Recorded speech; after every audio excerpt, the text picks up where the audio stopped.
विष्णु देव का आसरा और भर्यो हर्ष आसरा। कहते सुनते हुकार भरते, सभी के भंडार भरते। विष्णु देव को सत सत नमन। जय लक्ष्मी माता की। नमस्कार प्रिय भक्तगणों, आप सभी का स्वागत है हमारे YouTube चैनल आर वर्मा में। प्रिय भक्तगणों, आज की कथा बहुत ही विशेष है। हम आज कार्तिक मास की कथा अध्याय 7 श्रवण करेंगे। हमारे पुराणों में साफ तौर पर लिखा गया है, कथा सुनने से अखंड सौभाग्य की प्राप्ति होती है। व्यक्ति धन्य धान्य से संपन्न हो जाते हैं, विद्या की प्राप्ति होती है, दरिद्रता दूर होती है, शत्रुओं का नाश होता है, व्यापार में वृद्धि होती है, रोग दोष दूर हो जाते हैं, घर में खुशहाली आती है।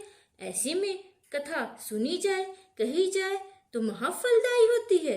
समस्त देवी देवताओं का आशीर्वाद, व्यक्ति का जीवन सुखमय हो जाता है। प्रिय भक्तगणों, कथा को अंत तक सुनिएगा, बीच में छोड़कर कथा का निरादर ना करें। अगर आप शिव भक्त हैं तो माता सती के पिता का नाम कमेंट में जरूर बताइएगा। इससे पहले कि हम कथा को शुरू करें, अगर आपने हमारे चैनल आर वर्मा को सब्सक्राइब नहीं किया तो कृपया सब्सक्राइब करें, बेल बटन अवश्य दबाएं, लाइक करें, शेयर करें। आपका यह प्रयास हमारे लिए बहुत ही महत्व रखता है। तो चलिए आइए सुनते हैं कथा। नारद जी ने कहा, हे राजन, कार्तिक मास में व्रत करने वालों के नियमों को मैं संक्षेप में बतलाता हूँ, उसे आप सुनिए। व्रती को सब प्रकार के आमिष, मांस, उड़द, राई, खटाई तथा नशीली वस्तुओं का त्याग कर देना चाहिए। व्रती को दूसरे का अन्न ग्रहण नहीं करना चाहिए, किसी से द्वेष नहीं करना चाहिए और तीर्थ के अतिरिक्त अन्य कोई यात्रा नहीं करनी चाहिए। देवता, वेद, ब्राह्मण, गाय, व्रती, नारी, राजा तथा गुरुजनों की निंदा भी नहीं करनी चाहिए। व्रती को दाल, तिल, पकवान और दान किया हुआ भोजन ग्रहण नहीं करना चाहिए। किसी की चुगली या निंदा भी नहीं करनी चाहिए। किसी भी जीव का मांस नहीं छूना चाहिए। पान, कत्था, चूना, नींबू, मसूर, बासी तथा जूठे अन्न का भी प्रयोग नहीं करना चाहिए। गाय, बकरी तथा भैंस के अतिरिक्त अन्य किसी पशु का दूध नहीं पीना चाहिए।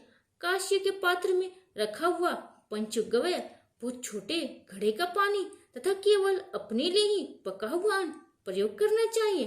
कार्तिक माह का व्रत करने वाले मनुष्य को सदैव ब्रह्मचर्य का पालन करना चाहिए। उसे धरती पर सोना चाहिए और दिन के चौथे पहर में केवल एक बार पत्तल में भोजन करना चाहिए।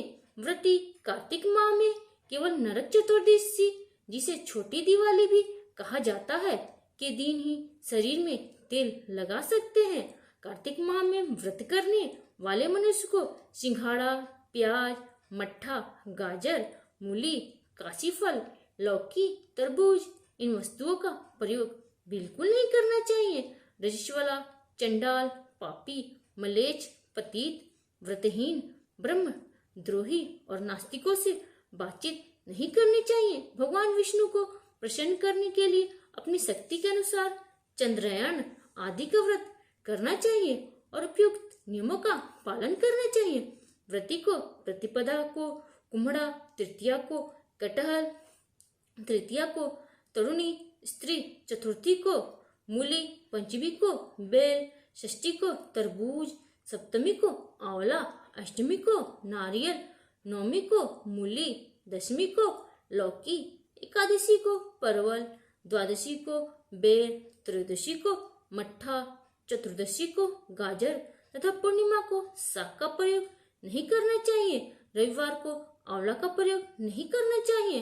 कार्तिक माह में व्रत करने वाला मनुष्य यदि इन शाकों में से किसी शाक का सेवन करना चाहे तो पहले ब्राह्मण को देखकर ग्रहण करे। यही विधान माघ माह के व्रत के लिए भी है। देवथनी एकादशी में पहले कही गई विधि के अनुसार नित्य जागरण, गायन, वादन आदि करना चाहिए। इसको विधि पूर्वक करने वाले मनुष्य को देखकर यमदूत ऐसे भाग जाते हैं जैसे सिंह की गर्जना से हाथी भाग जाते हैं। कार्तिक माह का व्रत सभी व्रतों में श्रेष्ठ है।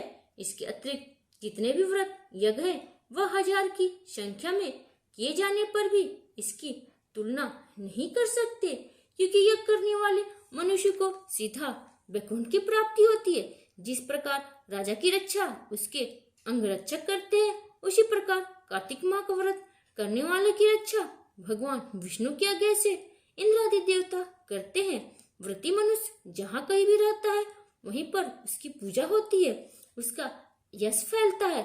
उसके निवास स्थान पर भूत पिशाच आदि कोई भी नहीं रह पाते।